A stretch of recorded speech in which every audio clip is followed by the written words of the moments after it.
공수처와 경찰 체포조는 대형 버스 방어벽을 2차례 넘어섰지만 결국 관저 200m 앞에서 200여 명의 저지선을 마주했습니다.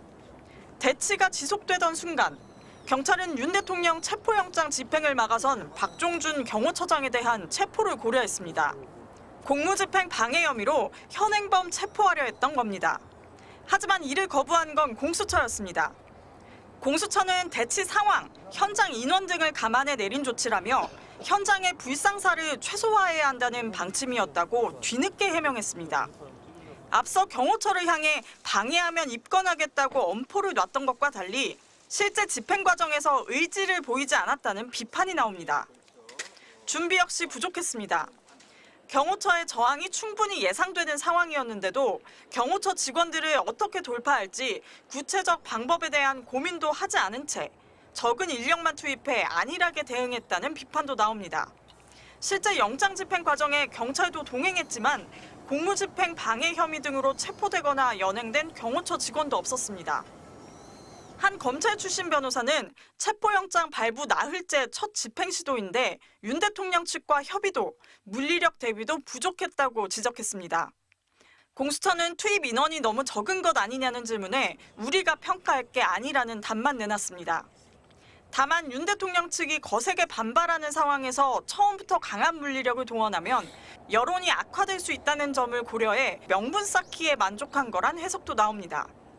공수처는 경호처의 경호가 지속되는 한 영장 집행이 사실상 불가능하다며 경호처에 대한 지휘 감독자인 최상목 대통령 권한대행에게 체포영장 집행에 응하도록 명령해 줄 것을 강력히 요구할 예정이라고 밝혔습니다. MBC 뉴스 이혜리입니다. 윤 대통령의 체포영장 유효 시한은 오는 6일 월요일까지입니다. 아직 사흘이 남은 만큼 재집행을 시도하는 방안이 일단 유력하게 검토되는 것으로 보입니다. 오늘 경호처가 지나치게 막은 것 아니냐는 비판 여론이 있다고 보고 다음 집행 때 강제력을 행사할 명분은 얻은 것 아니냐는 의견도 공수처 내부에선 나오고 있습니다. 재집행에 나설 경우 내일은 어렵다고 공수처는 판단하고 있는데요. 오늘 인력 부족을 실감한 공수처 입장에선 경찰 지원 인력을 더 확보하려 해도 당장 하루 만에 준비하기는 쉽지 않을 수 있다는 겁니다. 그래서 다시 집행에 나선다면 휴일인 모레 일요일이 될 가능성이 높다는 관측이 나옵니다. 원래 휴일에는 공수처 건물을 비울 수 있고 교통 여건도 평일보다 낮기 때문입니다. 이대환 부장검사를 비롯한 체포영장 집행조는 오늘 오후 3시쯤 공수처로 복귀했는데요. 여러 시나리오를 염두에 두고 지금까지도 향후 대응 방향을 검토 중입니다. 네, 경호처 또 군과의 대치가 부담스러운 나머지 영장 재집행을 안 할 가능성도 조심스레 나오고 있다고요. 그러면 윤 대통령 조사는 어떻게 되는 겁니까? 네, 맞습니다. 이런 식으로 공수처가 또 나섰다간 한 번 더 간다고 윤 대통령을 체포할 수 있을 거라고 장담하기 어려운 게 현실입니다. 그래서 제기되는 게 바로 사전 구속영장 청구로 가는 방법인데요.